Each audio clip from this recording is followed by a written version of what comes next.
Bicol Express na masarap, lalo pa nating pasarapin. Hala, panoorin mo hanggang matapos at siguradong magugustuhan mo ito. Pwede pang panghanda sa mga handaan, pati Pasko at bagong taon. Maniwala ka sa akin. Okay, narito ang ilan sa ating mga gagamiting sangkap. Ayan. Ang naidagdag dito ay yung atay ng baboy. Okay. Yan, hindi ginagamitan or hindi nilalagyan ng atay ng baboy yung original na Bicol Express. Pero dito lalong masarap. Ang gagawin natin ay imamarinate muna natin sa paminta. Yan, kaunting toyo at saka suka yung atay ng baboy. I-marinate natin ito ng mga 10 minutes. So, takpan muna natin. Okay, pagkatapos ng 10 minutes, ang gagawin naman natin ay ipiprito natin ng mga 3-4 na minuto lang. Yan. So, okay na to at isa-set aside muna natin. Okay. Sa parehong lutuan, ang gagawin natin naman ay pagmamantikahin muna natin itong pork or yung baboy.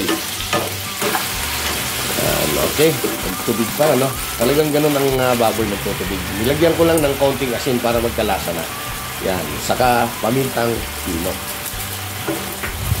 So, antayin na lang natin ito na magmantika para maluto sa sariling mantika. Ika nga.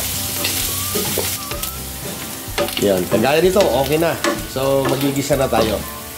Pwedeng iset aside mo yan, okay ay itabi. Ang ginawa ko ay tinabi ko lang. Then, nagisa ako ng luya. Kasabay ng bawang. Pag okay na yan, pwede natin isabay or isunod na yung ating sibuyas. Yan. Okay, pagka medyo malambot na yung sibuyas natin, okay, maglalagay na tayo ng bagoong alamang. Kaunti lang yung nilagay kong bagoong alamang ha, kasi may alat naman na yung karne. At saka pagka nagkamali kayo ng bili, mabili ninyo yung bagong alamang na maalat. Eh, nako, sayang yung niluluto ninyo. Okay, nilagay ko na yung pangalawang piga ng gata. Okay, dito medyo marami yan. So, dinamihan ko na talaga para yan ay pampalambot na rin doon sa ating nilulutong karne ng baboy. Okay, naglagay pa rin ako dito ng pamintang pino. 2 pirasong dahon ng laurel. Okay, takpan muna natin ito para mabilis lumambot yung ating karne. Boom! Medyo natuyo na halos. So, pwede natin ilagay yung kakang gata or yung purong gata ng niyog. Okay, check na muna natin. Wow, okay na, napakalambot na. So, ilagay na natin yung kakang gata ng niyog. Yan. Ito ay halagang 25 pesos lang. Which is tama-tama lang kasi konti lang naman yung ating nilutong karne ng baboy.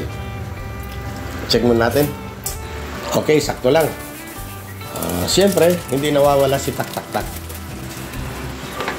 Ayan. So, halu-haluin lang natin ng konti at saka natin hintayin na ika nga'y lumapot yung sarsa. So, ito, nilagay ko na rin yung mga sili. Yan, siling pula. Medyo timplahin nyo na lang ha. Kung ayaw nyo masyado manghang, pwedeng siling green lang. Ako, 2 siling pula lang yung ginamit ko dyan. At saka 3 siling green na hiniwa-hiwa. Yan. Naglagay din ako ng suka. Ang purpose naman ng suka ay para lalong pambalanse dun sa lasa. At saka syempre, alam po ninyo, yung suka ang nagme-maintain para matagal mapanis yung ating nilulutong ganito. Dito pwede natin ilagay yung pritong atay ng baboy. Ay, nako, yan ang sikreto ng mas masarap na Bicol Express. Yun.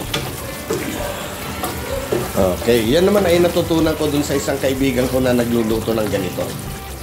Yan. So, ginaya ko lang, sarap pala. Pinagpan ko lang ng mga 1 minute. Yan, okay na.